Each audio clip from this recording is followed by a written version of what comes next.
Ola, o presidente do goberno español en funcións, Mariano Rajoy, acaba de criticar, dicindo que sería un error de grandes proporciones sustituir o que son materias non lingüísticas que se estaban a impartir en inglés nalgúnas comunidades autónomas, pois por uns idiomas que el cualificou como idiomas españoles moi respetables. Está a referirse en concreto ao vasco en Navarra e ao catalán en Valencia e nas Baleares. En Galiza, como sabemos, a situación de momento non mudou.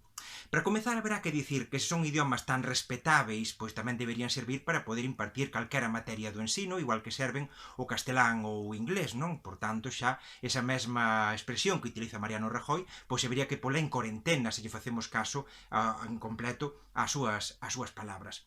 No entanto, tamén temos que pensarnos que acontece, por que discriminar desta maneira, xa non digo os rapaces destas comunidades autónomas que teñen lingua propia diferente do castelán, senón sobre todo as comunidades autónomas que teñen como única lingua oficial recoñecida o castelán, porque, por exemplo, en Madrid, en Castela-A Mancha, en Extremadura, en Andalucía, en Castela e León, non existen plans que sexan de ensino do inglés de forma generalizada en diferentes materias, como si existiu nestes anos e si continúa a existir en Galiza, pois en comunidades autónomas que temos lingua propia diferente do castelán. Por que esta discriminación?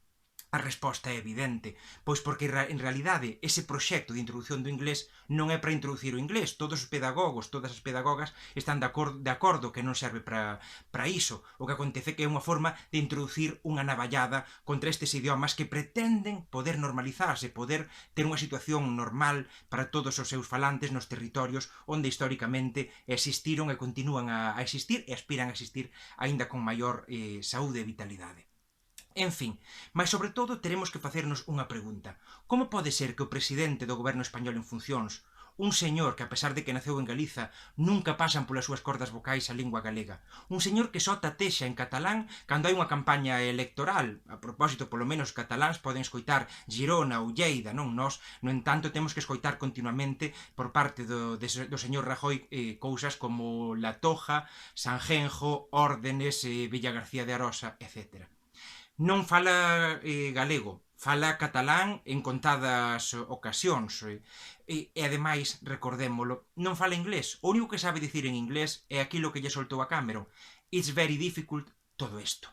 Señor Rajoy, o que é very difficult é que teñamos aínda que aturalo a vostede como presidente do goberno español, e tamén é very difficult que teñamos que continuar a aturar a Alberto Núñez Feijóo como presidente do goberno galego.